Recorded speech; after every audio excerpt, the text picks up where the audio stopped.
Hi all, and welcome back to New Ambassadors Interview Series. I wish I could tell you which number this is, but I haven't a clue. And that's not because I've been drinking. And Jen, I'm here with Jen, who is also drinking. I think Jennifer Downs. Welcome, Jennifer. Thank you. Happy to be here. I'm having Lillet Blanc. What are you having? Guinness Extra. Guinness. Woo! Guinness is good. You know what? Guinness is so strange, though. It's so much better in Europe, in Ireland. Have you noticed that? Yeah, definitely. I think I don't know if it's just in your mind because you're in Ireland, because you're happy. No, I think it's actually different. They do something to it here. Ship it. Yeah, I don't know what happens. Maybe it's made, I don't know. We should be talking about theater, though. Lovely to have you. I haven't seen you in forever. I miss you guys. Oh, Her and her fiance, just so everyone doesn't think you have a split personality. All of us. No, John and I miss you as well. We miss seeing real people in real life other than each other. Not that it's not amazing to have each other. I know. I bought a couple of those blow-up dolls. It's awkward, but it's like people. So I have those in the apartment. Those blow-up dolls? Yeah, the blow-up, anyway. The audience fillers, the seat fillers, those ones?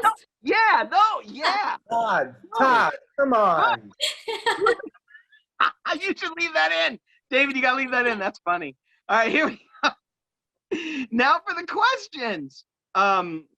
So firstly, thank you for being here. So one of the couple really interesting questions I always think that are fun to ask. And one of the first ones is, how did the theater acting bug bite you? How did that happen? Well, it's not a very exciting story. My family has been involved since I was about 2 years old in theater.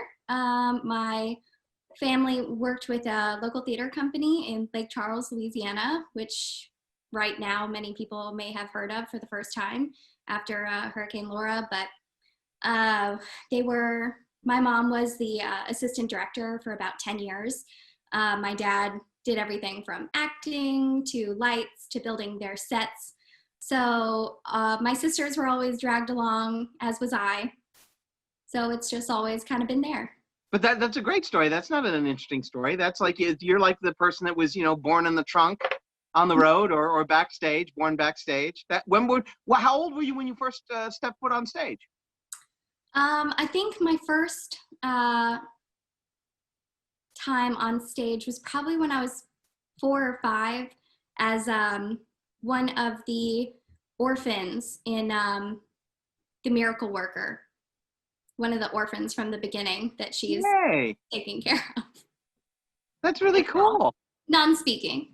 Yeah, you got me beat. I didn't get on stage till I was 8. So, but that's really cool. Very cool.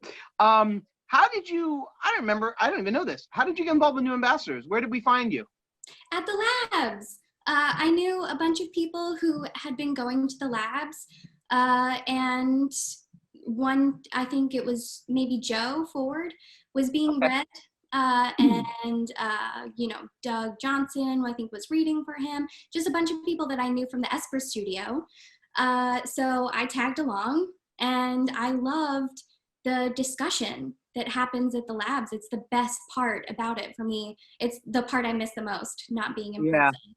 And I'd never been to that sort of, like, I go to other reading series, but that sort of in the moment back and forth wasn't something that I was finding other places. So I just kept coming back. That's true. That's interesting, because you and I belong to a couple other ones like Naked Angels, and we don't do that. No. It's great. It's lovely. But it is good, and it's especially good for the writers, which you also do, obviously. You're a producer, you're a writer, you're an actor. You do a little bit of everything. Do you direct as well? No, I've never directed. It's not. But you want to? Not really.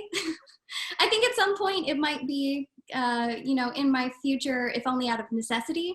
But it's not something that I really. I know myself to be difficult to work with. I can only imagine that other actors are as well. So I'd just be putting myself in the position of suffering. I don't think so. I think you should do it. I hadn't done it in a long time, and I did the last one, and I really enjoyed it. And it's not as bad as you think. You're smart. You're talented. I think, no, it's, you know what? That's a true thing. I think actors appreciate being directed by other good actors. It's Mhm. easier because you speak their language. That's true. I've definitely found that I've really enjoyed working with directors who understand the language and who are actors. Yep. I have a lot of respect for it. So it's not a hat that I would just toss on. What has been your experience with the company so far? Uh, you want me to say it while David's listening? No, I'm kidding. Everything's been wonderful. We edit this. You know what the thing is? You can always PM me later. That's true. That's true. I'll give you the dish on the side. No, it's all been great. I mean, I love the lab so much. I think it's such a cool, crucial part to the work that New Ambassadors does. But so I started working. I guess, a little over a year ago. Uh-huh. And the Blurring Boundaries was the first time I think that I worked with New Ambassadors as an actor. And then I've written for a couple of the festivals since, and worked as an actor as well. And it's all been really great experiences. Now I feel like I am blowing smoke because I just mentioned that he's listening. But I think what David does exceptionally well with this company is really clearly value the people that are working in the ensemble. And it's so important because theater is not something that people do alone. So I think it's really an exceptional company in how they treat the people that are working with them. True. Very true. This is an interesting question, and you may not be able to answer it. I don't think that I can. Do you have a dream role or a dream project that you really, really want to do? I've seen you ask this question to other people, so I should have had an answer ready. My true answer is that I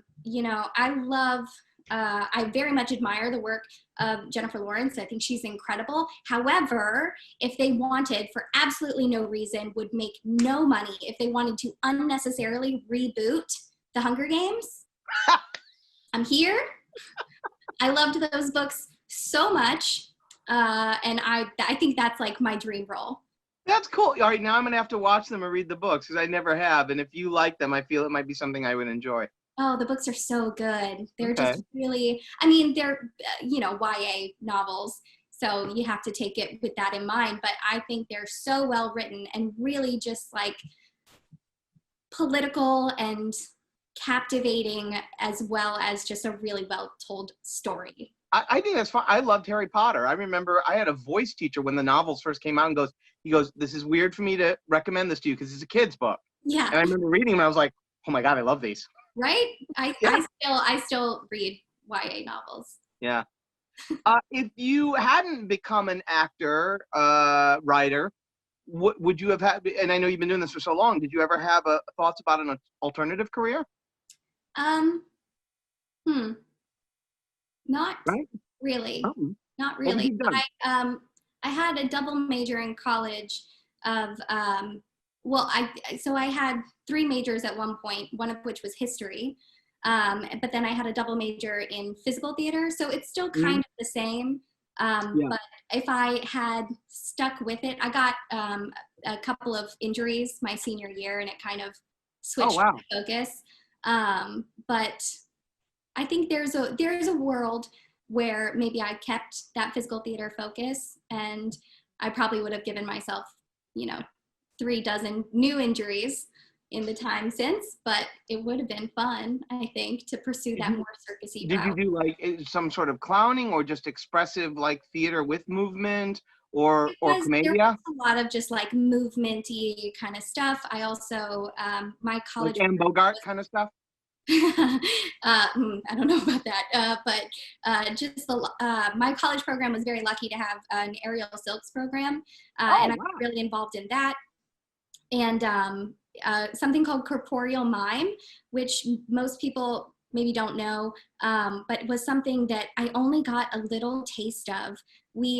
I saw it when I was in Edinburgh with a physical theater show that my college brought over there. We saw this. They're called Théâtre Ré, It's a French company, and it was mesmerizing. One of the most mesmerizing pieces of theater I've ever seen. And my physical theater professor got the guy from that theater to come over and do a 3-week intensive. And it Wow. was so difficult and so fantastic. Yeah, that was just that. I think if I had explored more of that, I would have gone that direction. It's just so beautiful. That's really amazing. That's really cool. Yeah, I highly recommend that everybody look it up. Just I think that I'm gonna PM you about that because I wanna know that. Yeah, that's really, really cool. Beautiful. Question for you. Another question. Last question, actually. Well, there might be one more. But what is your favorite experience so far as a part of the New Ambassadors community? Do you have one? I probably have too many, really. I would love every chance that we get to get together. But I think maybe because it's the most recent, or maybe because it was immediately before New York shut down, but the Heartbroke Festival, I loved so much. I got to work as a writer and as an actor, and I'm sure most of the people watching this might already know that, but we closed about a week before New York shut down, and it was just, it's like we just barely got to have that experience together, and it just makes it feel that much more special that we got to do it. Yeah, it was that was very, it's been very devastating. Hunger Games, now they kill each other in that, right? Without giving anything away? I don't think that gives anything away. Okay. It's almost like Logan's Run, kind of, sort of, except they kill each other. Do they eat the people afterwards? Is it like a Soylent Green thing? You know, I don't think it's in the books, but you have to assume that, like, They might. someone. Well, that's a good question. So if you were in that situation, would you, I mean, if someone said it tasted like chicken, would you eat somebody? I don't think so. I gotta say, I don't think so. And I promise I'm not just like saying that because people can see this and hear this. I don't think so. Okay. I think I would go for the berries instead. No, that's a good thing. I mean, I mean, it's good to know that cannibalism is not in your future. Yeah, I mean, I thought about it. You know, I would consider it, but I think I would probably go the other direction. Who doesn't? I've seen people, and you definitely look at them and go, that person looks tasty. I mean, come on.